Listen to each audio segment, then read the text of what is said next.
Cricket ప్రపంచంలో ఇప్పుడు చాలా విషయాలు చోటు చేసుకుంటున్నాయి. ఇషాన్ కిషన్, అలాగే శ్రేయస్ అయ్యర్ వార్షిక కాంట్రాక్ట్స్ విషయంలో బీసీసీఐ కఠినమైన నిర్ణయం తీసుకుని వాళ్ళని బేఖాతరు చేసి ఆ కాంట్రాక్ట్‌లోకి వీళ్ళిద్దరిని కూడా రానివ్వకుండా చేసింది. ఇదిలా ఉంటే ఇక ఇప్పుడు బీసీసీఐ తీసుకోబోయే మరొక నిర్ణయం అందరిని కూడా షాక్‌కి గురి చేస్తోంది. యువ సంచలనం డబుల్ సెంచరీ వీరుడు యశస్వి జైస్వాల్‌కు డబుల్ ప్రమోషన్ పొందడం, అలాగే బి గ్రేడ్ కాంట్రాక్ట్ దక్కించుకోవడం జరిగింది. అతడితో పాటు ఇంకొక 10 మంది కొత్తగా బీసీసీఐ సెంట్రల్ కాంట్రాక్ట్‌లో చోటుని సంపాదించుకున్నారు. వీరందరూ కూడా సి గ్రేడ్‌లో ఉండటం గమనార్హం.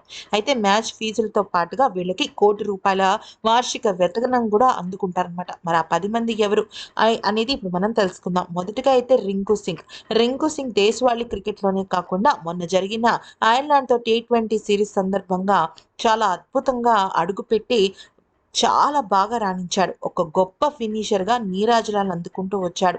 అంతేకాకుండా ఇప్పుడు నెక్స్ట్ వచ్చేసరికి Tilak Varma. Hyderabadi star Tilak Varma under-19 world కప్‌లో సత్తా చాటి ఐపీఎల్ 2022లో ముంబై ఇండియన్స్ తరఫున ఎంట్రీ ఇచ్చాడు. 2 సీజన్‌లో కలిపి 740 పరుగులు చేశాడు. తద్వారా తను క్రికెట్‌లోకి అడుగుపెట్టిన ఈ 21 ఏళ్ల లెఫ్ట్ హ్యాండ్ బ్యాటర్ మంచి right arm half break spinner కూడా.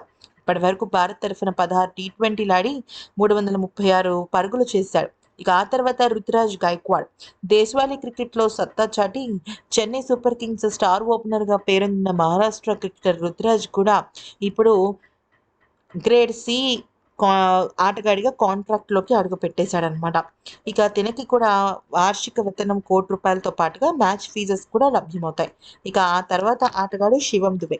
సీఎస్‌కే స్టార్ క్రికెటర్, అలాగే ముంబై పేస్ ఆల్ రౌండర్ శివం దుబే కూడా ఈ యొక్క దానిలో ఉన్నాడు. ఇక ఆటగాళ్ళ గురించి చెప్పాలి అంటే శివం దుబే, రవి బిష్నాయ్, ముఖేష్ కుమార్, ప్రసిద్ధ్ కృష్ణ, ఆవేష్ ఖాన్, రజత్ పటిదార్‌తో పాటుగా జితేష్ శర్మ కూడా గ్రేడ్ సి ఆటగాళ్ళుగా వాళ్ళు పేరు తెచ్చుకున్నారు.